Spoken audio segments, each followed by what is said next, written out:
Cooper DeJean is not a safety. He's just a corner who locked down your number one. On his birthday.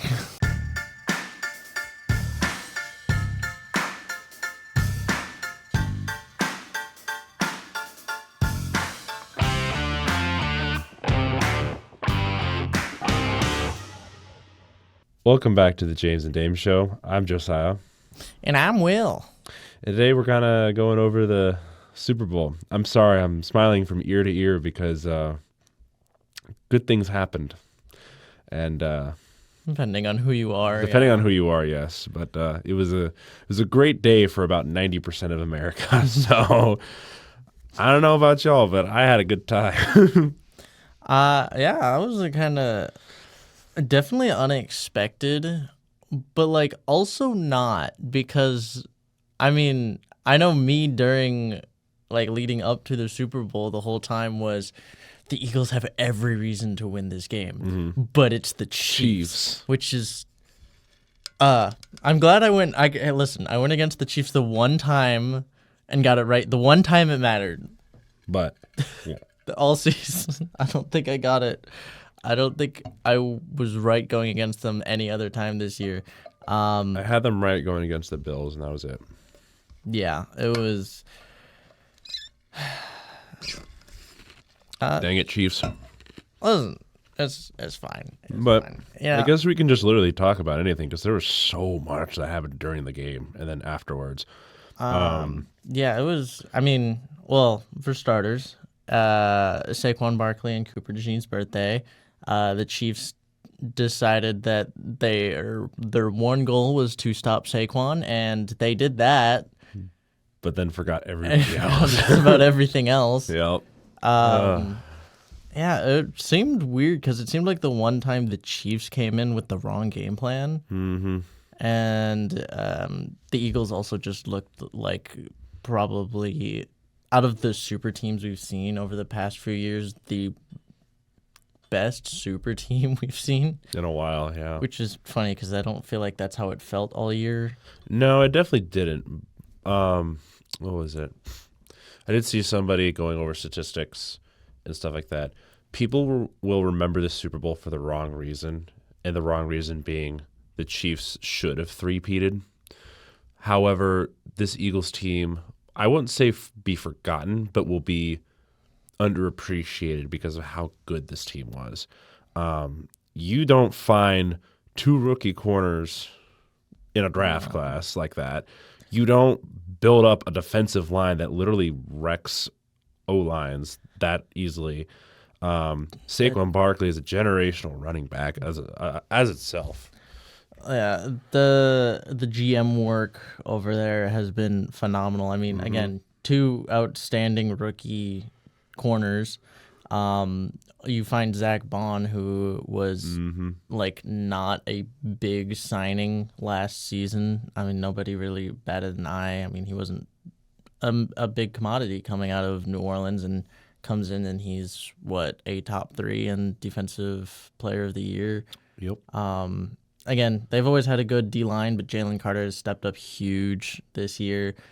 You got C.J. Gardner-Johnson back, which is always nice. And then you look at, again, the offense mostly ran through Saquon, except for really the Super Bowl, where you actually had Jalen come out, and I mean, he had the one pick pretty early. But it was a very well-built team that came together when it mattered most.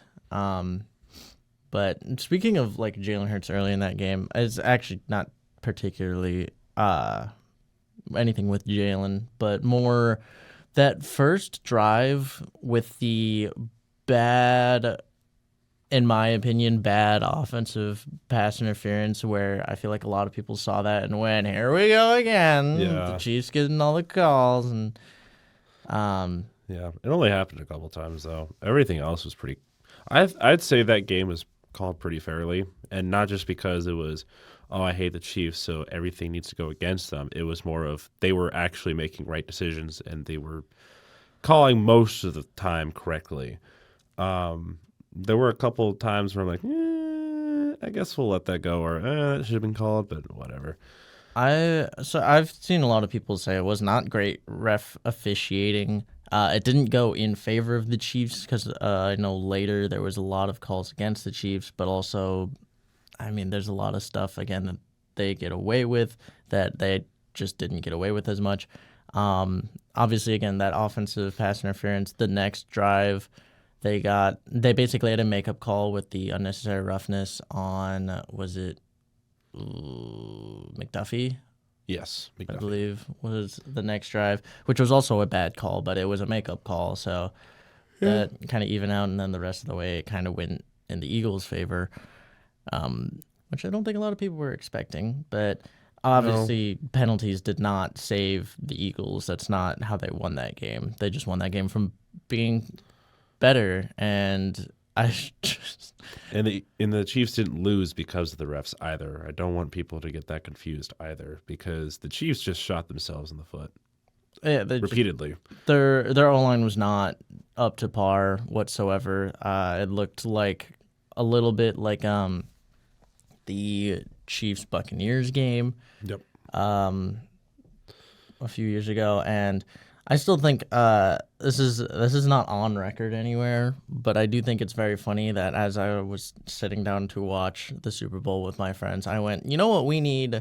We need a Broncos Seahawks repeat Super Bowl, and now people throughout that game were like, wow, it's like a repeat of that one, and I was like, ah. I called it.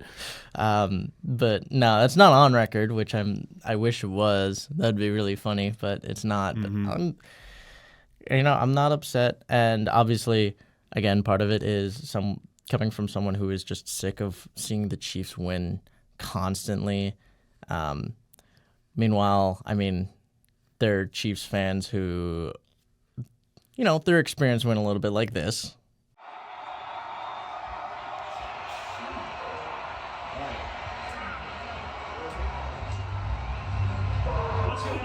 I'd say the true Chiefs fans were appreciative of the fact that they made it 3 years in a row.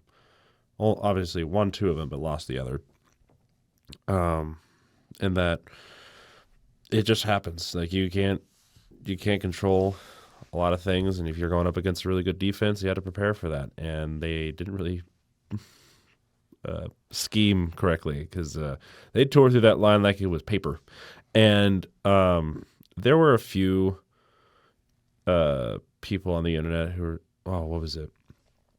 I saw DeAndre Hopkins go on an interview talking about, oh, where are the refs now? Like, they're screwing us out of I don't know what he said, but he's something about like, oh, the refs aren't calling it fairly or whatever it was, or something along those lines. And a lot of people are like, oh, now you want to talk about the refs being in favor of a certain team. Yeah, I So, mean, again, it comes down like I don't think people necessarily thought it was good officiating. no. But I still don't. It's not like the officiating saved the Eagles at all. No. That game was not decided by the refs. That game was very decisive by just the Eagles' dominance. And the reason why I believe that it was refed pretty fairly was because they weren't constantly being very they weren't going for the very minimal calls, if that makes sense. Like, they weren't pick and choosing which ones were called, in the sense of because there's always the controversial calls. There weren't a whole lot of controversial calls in that game. And if there were, they were very minimal, and they didn't really affect a whole lot. And I guess that's what people were tired of, was just the amount of toss-up calls that were made on the field throughout the season. And that's why I say I think it was refed pretty fairly for the most part, because there weren't a lot of those. Most of them were pretty cutthroat. Like, you could obviously tell there was a pass interference or a block in the back or whatever they called during that game. That's where I stand on that. Maybe a little bit biased, because I was kind of tired of seeing the Chiefs getting away with all those toss-up calls. But there weren't a whole lot of those that I was like, why are we calling this? Yeah, I think a lot more of it was just it wasn't super crucial calls. It wasn't No. like bailout calls. They were the very third down during third quarter. Yeah, Like, especially like later in the game, they were like, again, the first two calls weren't great but they weren't great going both ways, so they kind of evened out. But other than that, like they didn't really affect. It wasn't like a bailout thing. It was usually like false starts or holdings on plays that didn't end up resulting in that much, anyways. So it kind of was. There was no bailing out, which is what you really like to see, is kind of let the game actually play out itself rather than having people bailed out by penalties. So it allowed a little bit more for the game to be played out as it was.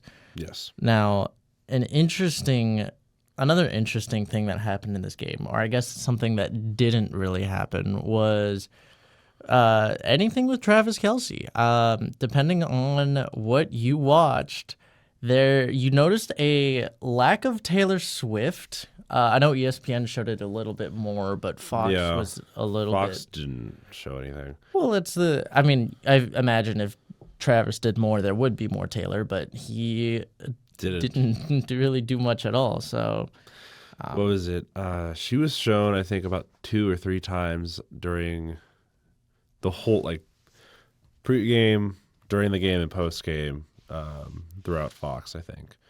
It was about 2, 3, or 4 times. And I did see a video of some person taking a video in the stadium showing on the Jumbotron where Taylor Swift was just sitting there and the entire stadium booed because she was up there. She did get booed, which, I mean, again, I know some people don't like her, some people don't like what she's done for this sport, but there was Saquon Barkley who actually took to social media after that, who was actually giving her praise for what she'd done to the sport, because now we're seeing it still helps grow the sport, and it's still good having her there. It's just, again, some people are like, why is she the center of attention at football games? But which is a fair argument, but however, she hasn't really been the center of football games in a while. yeah, So- not much this year. It was definitely prevalent last year. It was very prevalent last year, but the booing was. I mean, I'm pretty sure the Chiefs were also just booed when they showed up as well. So I think there's just. That stadium was about 90% Eagles fan. I was talking with somebody, and they went to the game as a Chiefs fan, and they were in the stands, and about like 80 to 90% of that stadium was Eagles fans, and it was harsh for Chiefs fans. And apparently, there's been a couple of fights in the stands as well, which is not a great thing to see. I like the Eagles as an organization with their players and everything. I don't appreciate what that fan base does sometimes, and it makes the organization look bad. And I don't know. Yeah, the fan base is. I mean, it's just because it's Philly, and that's kind of the culture in Philly. But Yeah, I do like what the organization has been doing. How he's a great GM. Like what they've done there is no short of like just really, it's really good work. yes. So a lot of props to them. Let's see here. So who all scored? Okay, we had the pick 6 from Cooper DeJean. Which I loved. That was probably my favorite play. That was my favorite play as well. I loved that. Just play. because, again, I like Cooper DeJean a lot. That was so. the first time a white cornerback. I'm calling him a cornerback. Well, he is a cornerback. He plays corner. I know, but some people want him to still be safety for some reason. Anyways, he's the first cornerback to score, a white cornerback to score in a Super Bowl, and it's either ever and then the first one in a game in about 30 years. I think that's what it is. Like white corner hasn't scored a touchdown in the Super Bowl, and then in 30 years in just any NFL game. Mm-hmm. Yeah, some stat like that. I mean, because there's just not been a lot of white corners in the NFL, and they don't pan out very well. No, I mean usually they don't. I think the last time we really saw one who started, I forget. There was a Giants corner back in like 2007, I think. I thought it was a Rams corner. Maybe it was a Rams corner. I don't remember. But I think it was around like 2007. Like it's not been prevalent, and it's usually because there's an athleticism drop usually. Yeah. But also they tend to people tend to lean more towards other positions. But Cooper DeJean He's really good. he's really good at what he does. I mean, I was really hoping he could pull off Super Bowl MVP. And I mean, pick six, the returns and stuff. Like, he was playing so well. But obviously went to Jalen Hurts, who still played well. But I feel like, I don't know, I kind of wish it would have gone to, it's just because it was a defensive like unit effort, I think, is what didn't give it to anyone on the defense. Yeah. And then quarterbacks get more attention. I saw a list. Cooper DeJean already has a top 5 plays already in just one season in the NFL. And obviously one of them being the pick six, the second one being basically not stopping Derrick Henry on his own. That was top 2, I think, besides the pick six. And then there was a couple of like punch out, fumble recoveries, and a couple of, like, he already has a top 5 plays. Like, that's how much he's done for that team. He's ridiculous. I mean, and again, that's kind of what you get. There's a reason why he was viewed. People thought he could play like more of a safety, but he's just like a slot corner. What you kind of get with that is someone who isn't like a pure coverage guy, but is a lot more prolific in like tackling and stuff. Which, I mean, again, he put Derrick Henry on his ass, which is not a small feat. No. For a corner, usually it's the other way around. So that was extremely impressive. That was one of those where I was like, I hate to see it, but also it's a good play. I also love to see it because it's super impressive. Yeah. But no, and then, So, Cooper DeJean with his pick six. We had an A.J. Brown touchdown. We had a Devontae Smith touchdown, the first Alabama wide receiver to score one ever in the Super Bowl. Finally did that for the first time.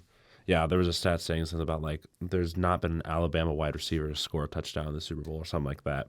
I think I remember that, and I'm just like, how is that even? Yeah, how's that even possible? Because when you think wide receivers, you think of some Alabama wide receivers who should have made something in the Super Bowl. I mean, they don't pump up the biggest wide receiver names, but they do. It's still Alabama. They got some. So you think of like the LSU boys or some other teams. Then what else? So we had the tush push as well. So Jalen Hurts got a rushing touchdown. And then I know there was the Zach Bond interception, but that wasn't a touchdown or a score. Jake Elliott did pretty well. Yeah, Elliott did really well. I was gonna say Jake Elliott, despite like penalties being pushed back and whatever, and having a rough year, was perfect on the day, and they were not all easy kicks either. No. So he had a very good day as well. One was over 60, wasn't it? One was close to, I think, 60. I think it was close to 60. I don't think there was one over 60. But he had a really good day. All of the Eagles, other than like Saquon, pretty much had a field day. Saquon, which, I mean, even for him, going to the Super Bowl and winning a Super Bowl, I think he's just happy there. And he was very emotional afterwards as well, thanking like the organization basically for just like giving him an opportunity. He was very appreciative, and I was happy to see. Even if he didn't play like his best football that game, he still played enough. He did enough to elevate his team. He did so much just to get him there, and then again, just give him the opportunity to win that Super Bowl, which I feel so happy for him because I've liked him for so long, and him finally getting out of New York and an opportunity to win gets it his first year. Yeah, it's a great thing to see. So happy for him.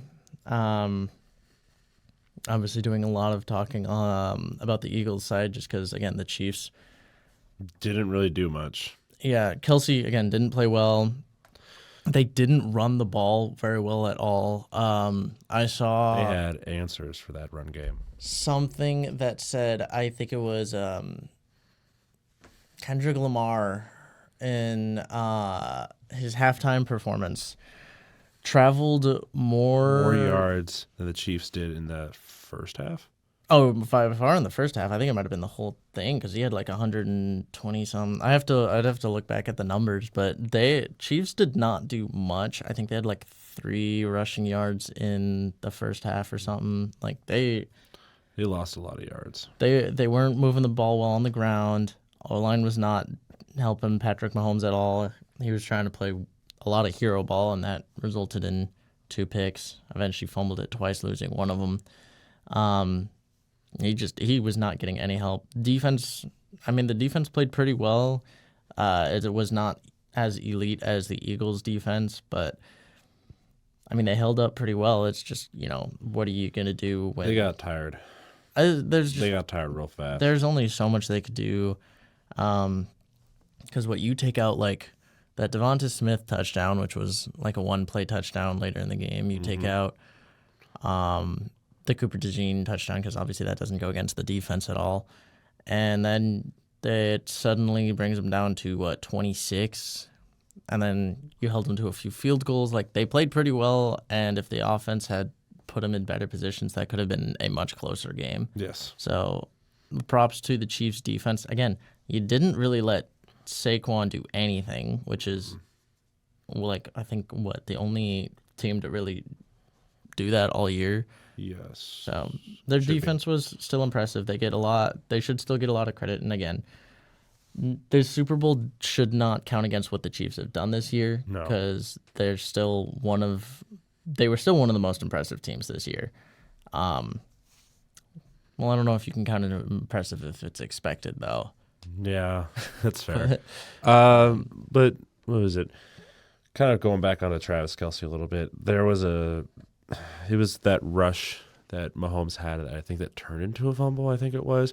Travis Kelce went out for like a quick pass or whatever it was, and he just stood there the entire play and watched Mahomes get like basically manhandled for like 5 to 10 seconds. I'm like, if that doesn't show that he needs to retire, then I don't know what does. Because if he's pouting on the field and he's not putting full effort into the game, why are you on the field? I guess that's just what my frustration was because I know that he can be really good, and he's shown that he is good in the playoffs. It's just whenever he got to that point, he just didn't do anything. I don't know. Kelce was very disappointing because I know that he can. He has a lot more. He was the most receptions from a tight end in postseason history or something like that. I think that's a stat that he has. He's pretty far up there. Yeah, I know he's got a lot of big numbers. That's the tight end. People expected him to do well. And what was it? Was it 1 for 3 or 2 for 3? 1 for 3. I believe 2 drops. 1 for 3, 2 drops, and it was like 5 or 6 yards. Yeah, it was not much. He was basically, he was almost a non-factor. Worthy had some stuff going, but Hollywood Brown didn't do much. DeAndre Hopkins was like on and off. He made some plays, but then he also made mistakes. So again, there just wasn't much there. They really did not try the run game much at all, which I think was a mistake, because when your pass game is struggling the way it was, I feel like the only way to really get back into a game offensively is to run the ball. Run the ball, yeah. But I guess when also your O-line is struggling, running the ball is also not going to work very well. So No. They were kind of just it's just a tough defense to go against, and I think the Eagles defense showed up more than anyone had showed up. I think in like any unit had probably shown up in a Super Bowl, because that was just ridiculous. Yeah, and that was the thing that I was hoping for, was that the Chiefs haven't really played a really great defense, in the sense of like none were on the caliber of the Eagles, and I'd say Eagles were their own separate category. Like, I don't know if there's a defense that comes second to what they had. Like, it's ridiculous. And that's why I was hoping that the defense would step up, but I did not expect it to be this well. But to be completely fair, it was kind of warranted after a bit, especially with how much smack the Chiefs were talking, players and fans. But I'd say overall, very disappointing, in the sense of, like, I thought this would be kind of not a shootout, but more of a closer game but the result was still great. We got to see the Eagles win their second. I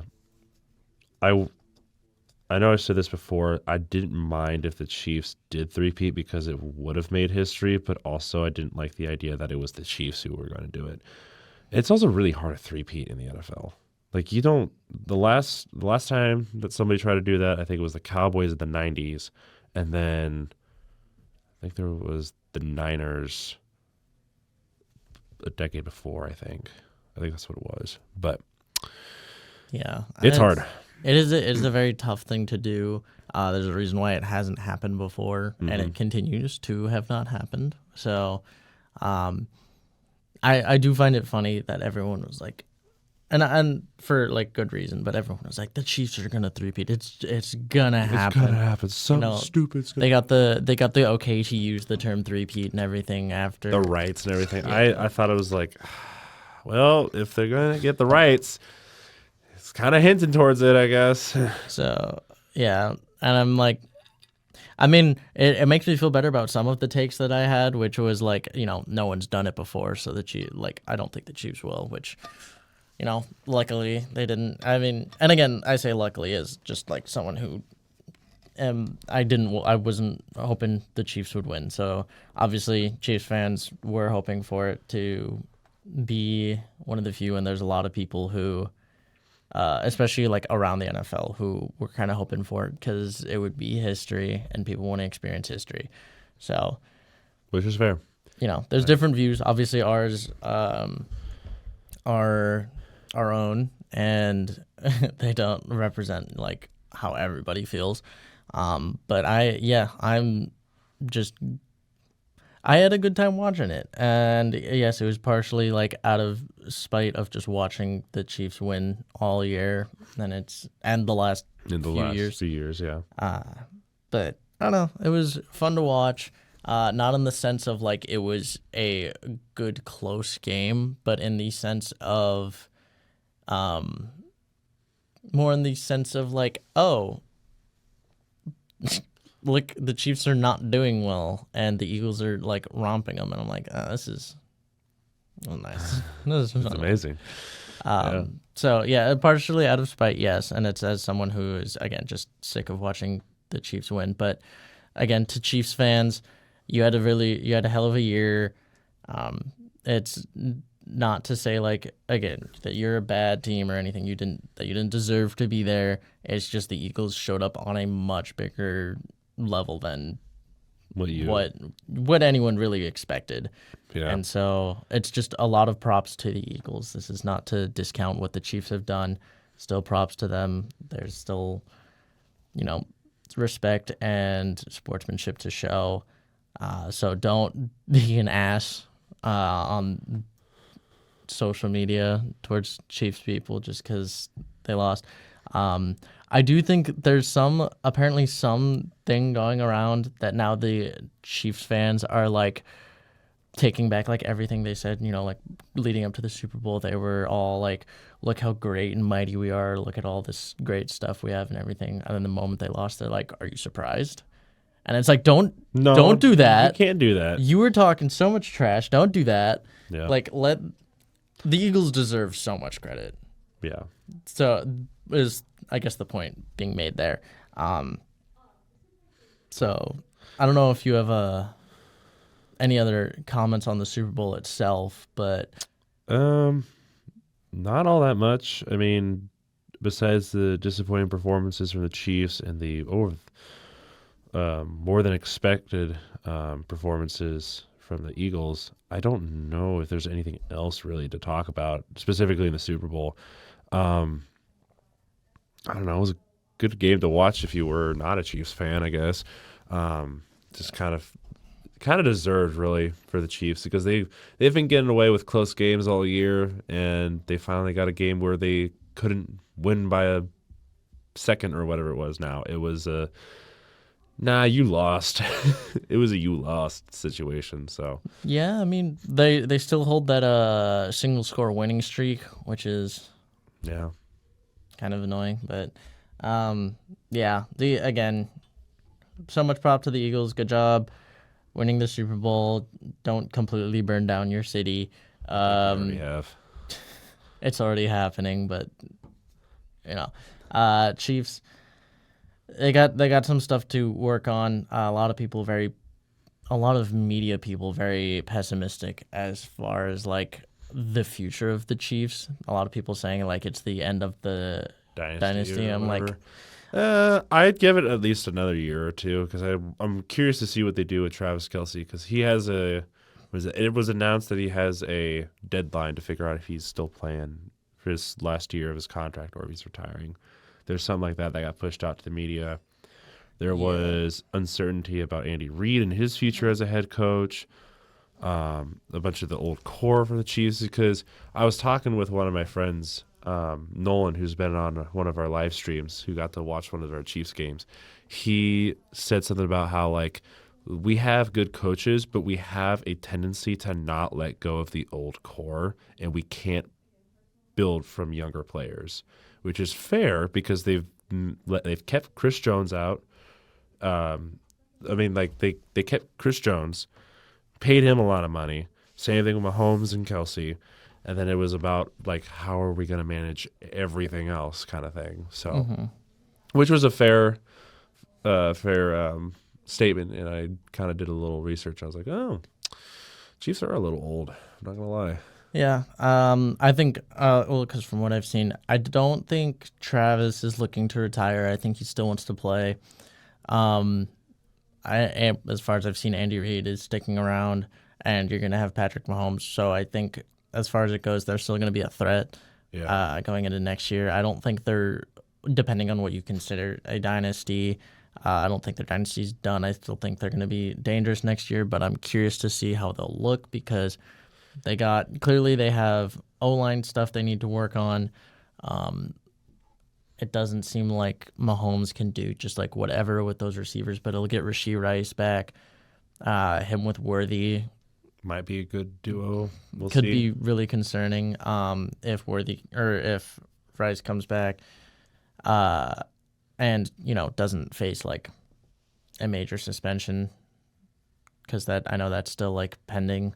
Yep. But the Chiefs have a lot to do. But again, with Reid and Mahomes, and even if you keep Kelce, you keep Jones, you're still going to have a pretty good unit. There's still a lot of stuff to work on, and they might not have a Super Bowl team, but they're still going to be a threat. And so, I mean, if they're going to be able to potentially compete with the Patriots dynasty, the key is not even going to be like winning more Super Bowls now, but it's going to be, can you go through a slight drought and continue your reign years down the line? Yeah, which is going to be the important thing, but that's also going to be tough because Andy Reid's old. So it'll be interesting to see how they look going forward.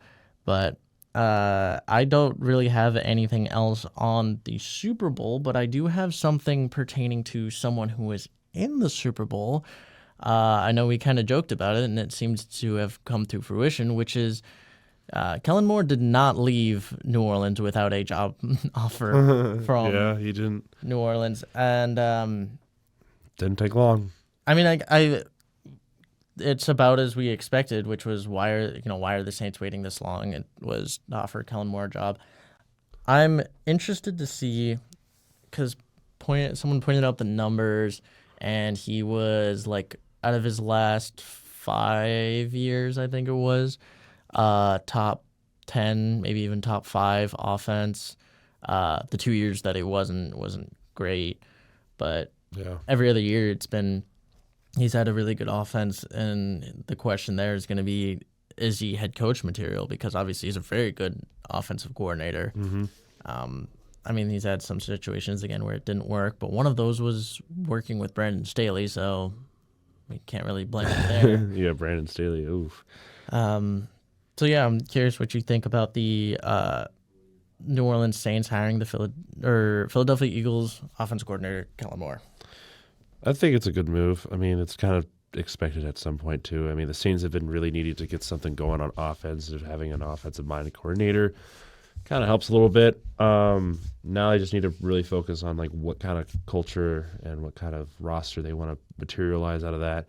Um, Obviously, looking for the draft and everything because the Saints really need to start looking and they need to stop being the middle of the road. They need to either get some really good draft picks or start doing really well. So they need to focus on where their direction is right now. I'd say overall the hiring is pretty good. I'm curious to see what he'll do there. I'm not sure. I'm not sure of the situation there regarding like starting quarterback and their receivers and stuff like that because there's a lot of up in the airs right now because what is it? They don't really have a quarterback right now, right? Like a starting I caliber mean, quarterback. they have Derek Carr, you have Jake Hayner, and you have Spencer Rattler. Yeah, I That's mean, kind of Derek Carr can only do so much too. So it's what is he going to do with Derek Carr, for example? Like, is he going to change up his style? Is he going to try and replicate what he was doing with the Raiders? Like, what are we going through? Um, I'm I mean, I could be optimistic, but I'm not expecting Kellen Moore to completely turn around that team in like a year or two. It's going to take a bit because that team's been through a lot of injuries, a lot of players being let go, older roster. It's about time they just kind of rebuilt in general. So I'm curious to see what they'll do there. And yeah, I mean, I'm going to be patient with the Saints. I'm not going to give them a whole lot of crap right now because, you know, it's hard to rebuild a team, especially when you've been in the middle of the road for like the last 5 years. So yeah, they're in a really like tough spot financially. yeah, that too. I'm curious because I don't they stuck with their GM, so I'm curious to see how they're going to be able to handle the roster moves and stuff going forward. Because obviously, you know, it's not all just fixing the head coach. It's not their issue has not been just the head coach this whole time. It's been Multiple things, yeah. the non rebuilding and stuff that comes down to your GM not going into a rebuild.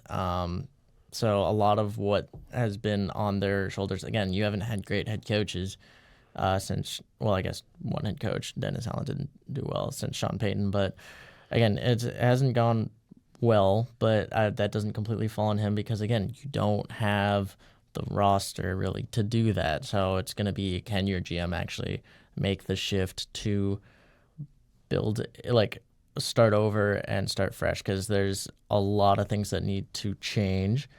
There's a lot of basically that core you need a new core, and there's a lot of players you can get in this draft. There's guys you can get in free agency to kind of patch that up, but a lot of it's going to come down to the GM.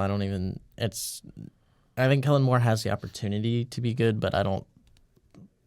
Beyond him, it's going to come down to the higher ups as to how well he does. Obviously, he has to still do his part, but Yeah.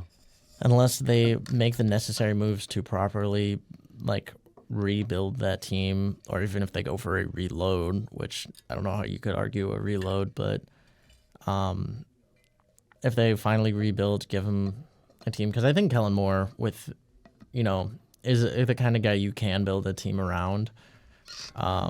He's the offensive minded guy who shows a lot of potential, and so just give him help build a team around him as an offensive coordinator. I think he could do a good job, but I mean, now we have every job or every head coach position has been filled. Whose hiring is the best, and where does the Kellen Moore, in your opinion, hiring rank amongst those? I'd say he's probably one of the top 3 hirings because, you know, the Saints have needed somebody like that for a while. I'd say overall, he definitely has the most potential out of all the coaches that have been shuffled around and hired and fired kind of situation. Yeah, I mean, Kellen Moore, I expected a lot of good things from him.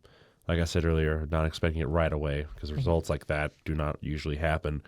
It takes a bit of time to rebuild a team, and he seems like the guy to do it. I mean, he helped the Eagles rebuild that offense in a sense and kind of rekindle that fire that they once had a couple years ago. So, but yeah, I mean, there's not much to say about Kellen Moore other than he's a really good coordinator that just deserves to be a coach, and I'm excited to see what he kind of does. Because Saints have been needing that kind of guy for a while, and here you go, you got him.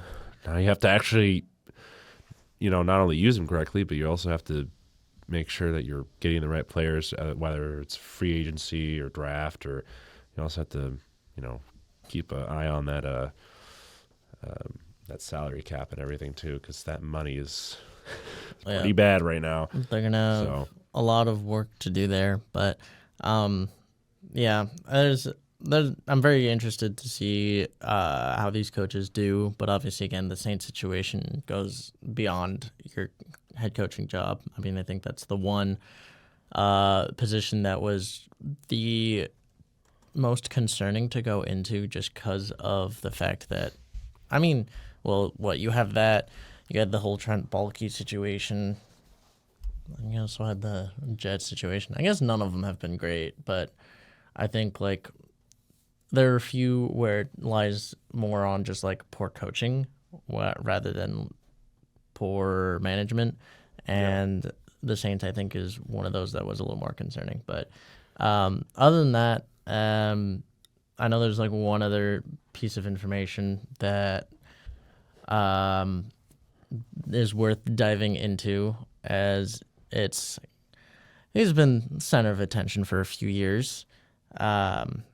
But Aaron Rodgers is not going back to the Jets, as the Jets have decided that they are going to move on from him. And Good. I mean, I can't say I'm surprised. There are people talking about the fact that he might come back and that he wanted to come back, but I mean, it came out in November, maybe even October, that the Jets really didn't want him back that much, and then turns out that they're not gonna bring him back. So I'm not surprised. Some people are, but I'm not. I know that the Jets made an attempt, and one of the things that they disagreed on that kind of led to it was the fact that Aaron Rodgers wasn't willing to get off the Pat McAfee show. Oh, yeah. That was apparently the Jets asked him to stop going. Like, it was either, the Jets or the Pat McAfee show. And apparently he wasn't willing to part with that. So I guess that's another contributor. But I'm curious, because we've done it with some other, at least with the trade rumors, where you think he's going to go or what his path is. Because I guess technically he could also retire. Yeah. Although I feel like that would be a little it'd be soon if that were to happen. Yeah. But I've seen a couple weird scenarios as far as Aaron Rodgers goes, and so yeah, I mean, I wouldn't be surprised if he retires. That's kind of what I'm expecting him to. But then again, that's my expectation, not someone else's. And when I was talking about it with a couple other people, I was like, I mean, if he went to Minnesota just to finish out the Favre tradition, that's fine. It would be so funny. It would be hilarious, but also why? I guess vet presence in the locker room, I guess. I don't know, but you already have Sam Darnold. He's not great right now. It delves into a question. Honestly, I think the best thing for Rodgers would be to retire, not like a few years ago where people were like, oh, he's old, he should retire. This is if you want, I don't see it going well. I don't, and part of it is, who even goes for a guy like Aaron Rodgers? Very few teams. Well, it's going to come down to what are you hoping to get out of him? I mean, you could, because if it's someone going for, say, just a veteran presence and a mentor, then you could see again the Vikings go in. He could step in while JJ recovers a little bit more, and he can learn a little bit, and then he'll eventually take over. Mm-hmm. Or the Colts, where it's kind of a veteran presence for Anthony Richardson. Yeah, I can see Colt as well. I don't know why, but it's funny to think about if he went to the Browns. Yeah, It'd I be mean, funny if he did. well, that's another one. I don't even know what the Browns are doing. That's the issue. It sounds like something the Browns would do was pick up Aaron Rodgers. Well, because one that's been floated around a lot, which I just don't know why it is him to the Steelers. No, it Which- will not work. I mean, I get that they're moving on from Russell Wilson, but I mean, you have Justin Fields. Aaron Rodgers does not solve your problem. If you don't think Justin Fields is the guy, then look somewhere else because Yeah. Rodgers, you're not you haven't won a playoff game in a while. Like, Yeah. start there before you try. Like, Rodgers is, you believe he still has that veteran, like, he still has that Super Bowl or that MVP caliber play in him, and you think he can push you to a Super Bowl. That is the only reason you really get him as a starter if you're Pittsburgh. And you haven't even won a playoff game in however many years. So why, that just doesn't make sense to me. And I feel like just building around Justin Fields is your best bet. Again, I still believe in Justin Fields. That's part of it. But Yeah. again, that's where it's like, what is his presence if he doesn't retire? Is he going to be that veteran presence who maybe plays a little bit and mentors, or is he going to be, your like, Starter. is he your expected starter, like, gap year where it's like, he is good, you get him for like a year or two, basically what the Jets were trying to do, and just bank that the Jets were not good enough to make that work. Where I think that dictates a lot of where he could go. One of the really funny scenarios I saw involved him going to the Rams because they thought that the Rams would trade him to the Giants. Trade Matthew Stafford to the Giants. Because I did hear about that, Stafford going to the Giants, which is really interesting. I mean, it helps with the veteran presence, especially if like Shador goes there for some reason, depending on draft. But why? But why not get like Aaron Rodgers for Shador? And why? I don't see why the Rams would move on from Matthew Stafford right now, because right now Matthew Stafford looks far better than Aaron Rodgers. Oh yeah, definitely. So So that there's a whole debacle there, but I'm not going to go into that because Aaron Rodgers is a character, and him going to a team wouldn't. Honestly, at this point, the only team that I wouldn't be surprised if he went to was the Vikings. Every other team, I would think it would be a surprise, just because of the fact that I don't know Aaron Rodgers well enough to know what he's thinking at the moment and where he wants to go. yeah, I think Indianapolis would be really funny, and the only It reason makes sense. well, because I mean, there's an extra reason why behind it. But obviously, again, Anthony Richardson's struggling. Give him a chance to sit behind Rodgers for a bit, or just Rodgers sit behind him and mentor. But also, he'd be closer to the Pat McAfee show. That too, yeah. He could be there in person. All the time. So I don't know. He's such a drama queen. But it's like, if he doesn't retire, unless he goes to the Vikings and they let McCarthy sit behind him and learn a little bit, I mean, he's probably not going to be. There are very few scenarios where I think he is still the starter of the team by the end of the year. And I mean, I guess if he goes to the Steelers, that probably would be the expectation. Depends on how well he does. Yeah, but like, how many other? Maybe the Browns again, but I mean, if you're the Browns right now, you have Myles Garrett. You're potentially like, there's a potential that they could use that to, move up With spot, yeah. move up with the Titans to get your next quarterback, instead of just settling for Aaron Rodgers when you have Deshaun Watson already, which is just would be Bad situation as itself. that'd be such a bad quarterback room to have. Deshaun Watson and Aaron Rodgers. It would be quarterback funny. room would be funny. It'd be funny. It would not be good. It would not be funny. I just don't know where he. This is why I think he, like, retirement is the best thing. Is if you're going anywhere, you're probably going to ride the bench for a bit, most of, if not all year. There's very few spots where he starts, I think. So he's in an interesting situation. I know there's a few other stuff that pertains to like free agency, and that's coming up, which I'm excited because it's just another thing to talk about. But he's a big name because it's Aaron Rodgers. I think, yeah. Other than that, there was like Raheem Mostert. Mostert, yeah.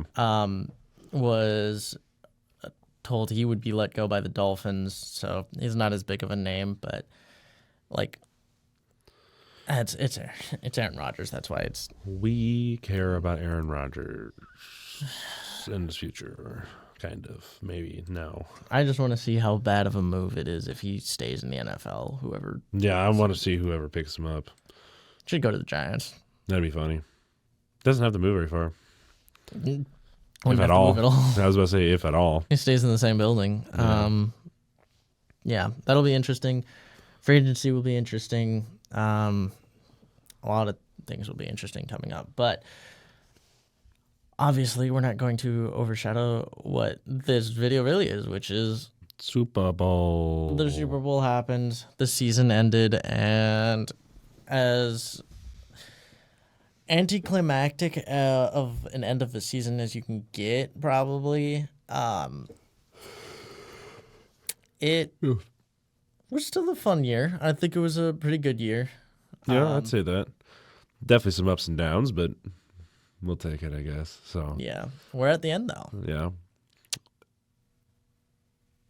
It's been a year. Or not a full year, but like a full year of football. Yep, It's weird. I don't like it. season's done finally. Well, I say finally, but also it felt like it flew by. Yeah. There was some points where it kind of dragged its feet, I'm not going to lie. But thank you all for joining us. Appreciate all the support and everything, like Will said. Kind of looking forward to what else we got going this off season. So we're definitely looking forward to the draft. I know Will's already been doing a lot of research, so I got to get up to pace on that one. But thank you all for joining us. We'll see you in some video eventually. Hopefully consistently this time. Hopefully we're not dying to classes right now in college, but we'll see. But thank you all for joining us, and we'll see you next video. See ya. Bye.